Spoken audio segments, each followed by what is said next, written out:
é o povo que ele recebe, o povo que gosta de Vossa Excelência e admira. Aliás, não só de Santa Catarina, como o povo do Brasil, senador Paulo Paim. Obrigado, senador. Caro presidente Paim e prezados colegas, vou trazer um tema que, deveras, o Brasil, ele tem opções e começa a cada vez mais a fomentar essa tese, em função dos tempos, que é o assunto sobre biocombustíveis e a nova matriz energética. A necessidade de planejarmos um futuro sustentável, econômica e ambientalmente, é consenso dos dias atuais. Pesquisadores, economistas, empresários e agentes públicos estão conscientes de que a conjugação entre crescimento e preservação é essencial e possível. Então, eu sei que não há unanimidade, como na tese agora levantada pelo senador Eduardo Lopes, nos tempos que são inviolados, que Vossa Excelência está propondo na comissão, unanimidade não tem jeito. Tá? Há o direito de pensar, de defender. Tá? Aliás, nem Cristo conseguiu unanimidade. Nem Cristo conseguiu unanimidade. Mas o direito de garantir, eu acho que isso é fundamental. E eu diria que este tema, eu sei que há algumas resistências que pensam um pouco diferente, mas eu acho que temos que debater a questão dos biocombustíveis no Brasil. Acho que é uma questão de longevidade, é uma questão de procurar manter um pouco mais de pureza dos ares, a diversidade na produção. Acho que existe campos para isso. E, para tanto, um dos vetores de discussão indispensável é o da matriz energética. O Brasil tem um campo de desenvolvimento fantástico, ainda não plenamente explorado, mas para o qual devemos estar atentos. Recentemente, foi dado mais um relevante passo nesse sentido. A companhia aérea Gol realizou o primeiro voo comercial no trecho entre São Paulo e Brasília, utilizando em suas turbinas um bioquerosene produzido à base de óleo de cozinha reciclado. À base de óleo de cozinha reciclado. No ano passado, durante a Rio+20, tivemos a oportunidade de participar do primeiro voo no Brasil utilizando biocombustível, mas ainda em caráter promocional. Foi o ano passado. Agora, há poucos dias, houve um voo experimental de óleo de cozinha reciclado da Gol de São Paulo até Brasília. Faz questão agora de umas 3 semanas. Pela falta de escala, os custos de produção do querosene ecológico, com as mesmas características do combustível fóssil, ainda são elevados. O objeto maior da iniciativa, que se repetirá durante a Copa do Mundo, no ano que vem, é sensibilizar autoridades e empreendedores da viabilidade do negócio. Além do óleo de cozinha reciclado, que tem grande valor simbólico, há uma série de matérias-primas adequadas para a produção de biocombustíveis que já estão sendo utilizadas no Brasil. Já produzimos biodiesel a partir de pinhão manso. Por sinal, Santa Catarina produz na região de Monte Castelo, na região de Papanduvas, no norte do estado. Mamona, girassol, dendê, sebo bovino, óleo reciclado, soja, enfim, uma grande variedade de opções de óleos vegetais ou gorduras animais, variando de acordo com a vocação natural de cada região do país. Sem esquecer o etanol de cana-de-açúcar, combustível com DNA puramente brasileiro. Os benefícios ambientais e para a saúde são inquestionáveis. Pesquisas no Conselho Nacional de Biodiesel dos Estados Unidos demonstraram que a queima de biocombustível pode emitir, em média, 48% menos monóxido de carbono. 48% menos de monóxido de carbono, repito. 47% menos material particular e particulado, que significa a questão daquele material particulado em função de penetrar nos pulmões, de poluir os pulmões. E 67% menos hidrocarbonetos. No campo econômico, além da redução da dependência do combustível fóssil, temos a possibilidade de desenvolvimento de uma extensa cadeia produtiva, que vai das indústrias produtoras e refinadoras até a produção de matéria-prima, envolvendo agricultores familiares em todos os cantos do país. E aí é que está. E todo mundo sabe hoje da importação da importação que nós temos de derivados de petróleo, e a balança comercial do Brasil está sendo arcada, está sendo pesada, está um drama, porque nós importamos derivados de petróleo, o Brasil não tem autossuficiência, e aí está um desequilíbrio na balança que há muitos anos não havia desse tamanho. E nós temos condições de, aqui num país continente como o nosso, de diversificar, levando inclusive a agricultura familiar, estimulando as pessoas que estão no meio, nesses ambientes que podem produzir, estimulando, como já existe um incentivo para isso hoje, mas há espaço para crescer, sem dúvida alguma.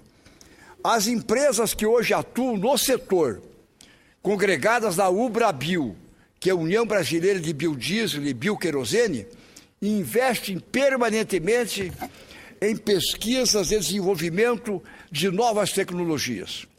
Os resultados já são notáveis.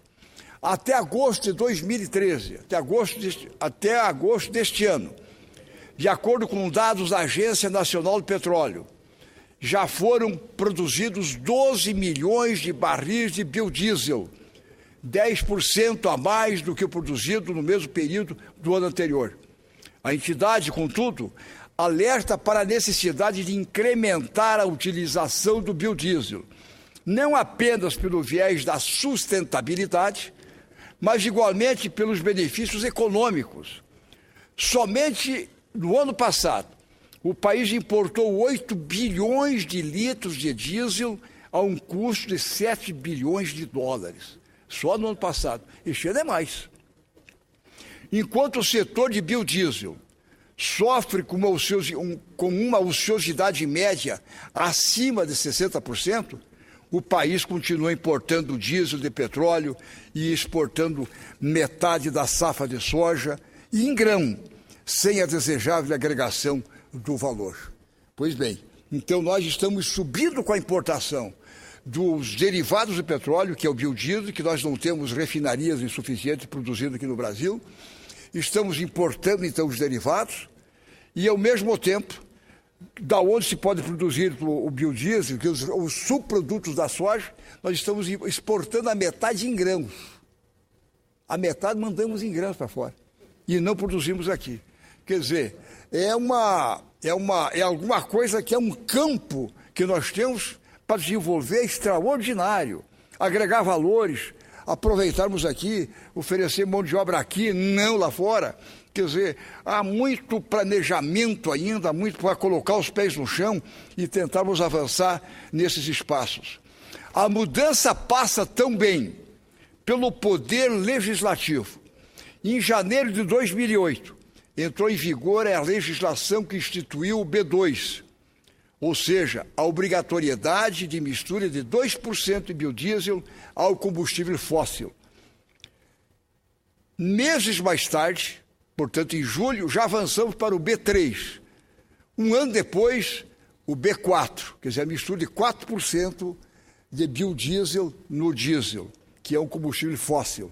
E o biodiesel é produzido por produtos aqui no Brasil, vegetais, e que poluem bem menos. Em janeiro de 2010, entrou em vigor a obrigatoriedade do B5, índice vigente até hoje. De 2010 até hoje, nós não aumentamos a mistura do biodiesel ao diesel. Algumas cidades brasileiras adotam iniciativas louváveis. Boa parte de sua frota de ônibus circula com uma mistura de B20, portanto 20% de mistura, como é o caso de São Paulo. Outras, como Curitiba, já têm veículos circulando com 100% de biodiesel. E isso, sem dúvida, alguns resultados no que tange a poluição são extraordinários. Mas é hora de avançar, e já estamos prontos para isso. Devemos refletir sobre um avanço de B5 para B7, com aumento gradual para B10 e B20, até o fim da próxima década. O uso de B20 metropolitano no transporte público das grandes cidades é outra medida de viabilidade imediata. Como exemplo para o mundo, já poderíamos adotá-la no ano que vem em nossas principais cidades, aproveitando a visibilidade da Copa do Mundo. Ative-me prioritariamente aos biocombustíveis, mas o Brasil tem potencial de desenvolvimento de uma série de outras tecnologias energéticas sustentáveis, com plena viabilidade econômica. Energias solar e eólica, por exemplo, ainda são pouco exploradas. A solar e a eólica, a solar do sol e dos ventos, ela tem um campo extraordinário. A geração de energia elétrica a partir da força das águas já é uma realidade, assim como as usinas de biomassa. Por exemplo, em Lages, Santa Catarina, na Serra Catarinense, já temos uma usina que usa as sobras da indústria madeireira, os cavacos de madeira, para produzir energia elétrica e, ao mesmo tempo, preservar o meio ambiente. As pequenas centrais elétricas, hidroelétricas, são um modelo de sucesso, especialmente no sul do Brasil. No final da semana passada, participamos de uma ampla discussão sobre o tema em encontro nacional realizado em Florianópolis. Senador Cacildo, eles estão saindo ali, mas eu quero destacar ainda que os estudantes do nível médio do Colégio Estadual Simão Bolívar, de Corumbaíba, Goiás, estiveram aqui prestigiando o seu pronunciamento.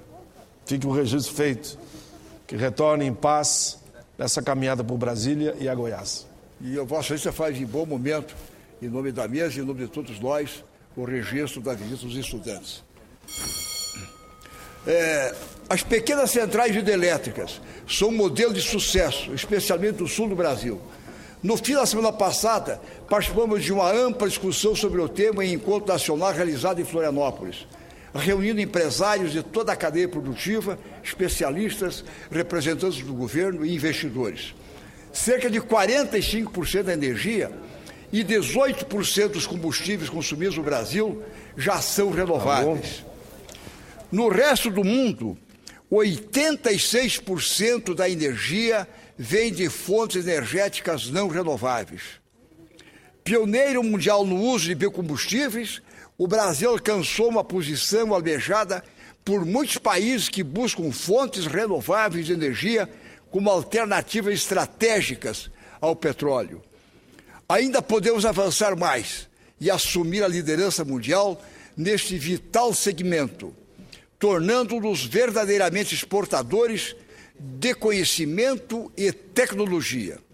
A participação do poder público na consecução desse objetivo, que nos renderá desenvolvimento, sustentabilidade e conquistas econômicas e sociais, é essencial, sem dúvida alguma.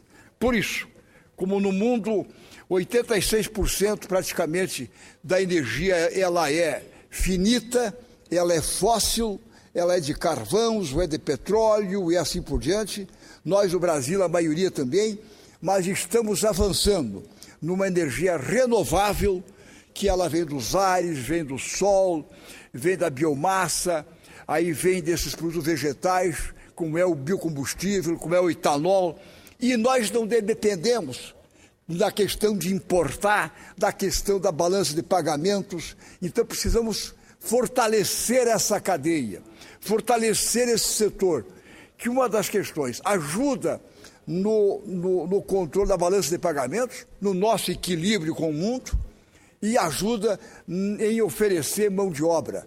ajuda em oferecer emprego, ajuda em dar sustentabilidade na questão da saúde, ajuda a sustentabilidade na questão dos ares que respiramos, enfim, e torna mais independente. O Brasil conquista com isso. Então nós precisamos, eu acho que usar os mecanismos que nós temos disponíveis, o Ministério de Ciência e Tecnologia, o Ministério do Agronegócio, da Agricultura, esses ministérios afins desse setor, precisamos criar, fomentar, buscarmos parcerias.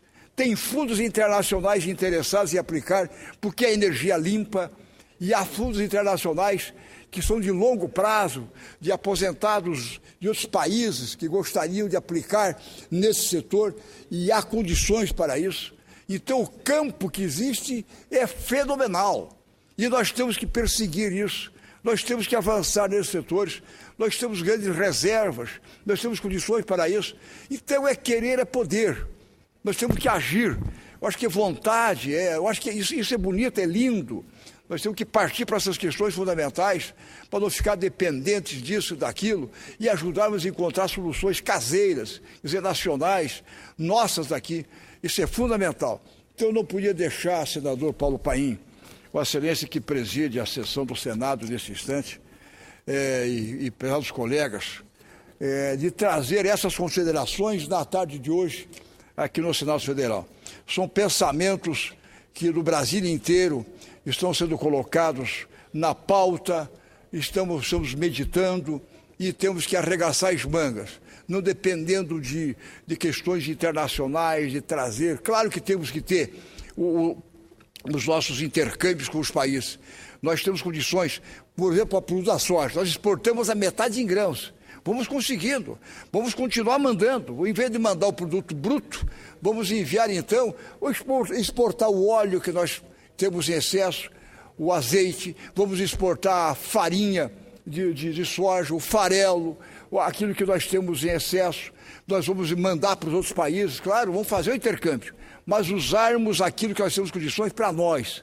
Eu acho que essa capacidade de nós industrializarmos aqui, nós temos condições de fazer com que avancemos mais. E temos que usar esse potencial. São as considerações que trago e agradeço a Vossa Excelência, senador Paulo Paim, pela tolerância também de nós estarmos aqui nesta tarde, trazendo a meditação de todos esse tema que considero fundamental. Muito obrigado.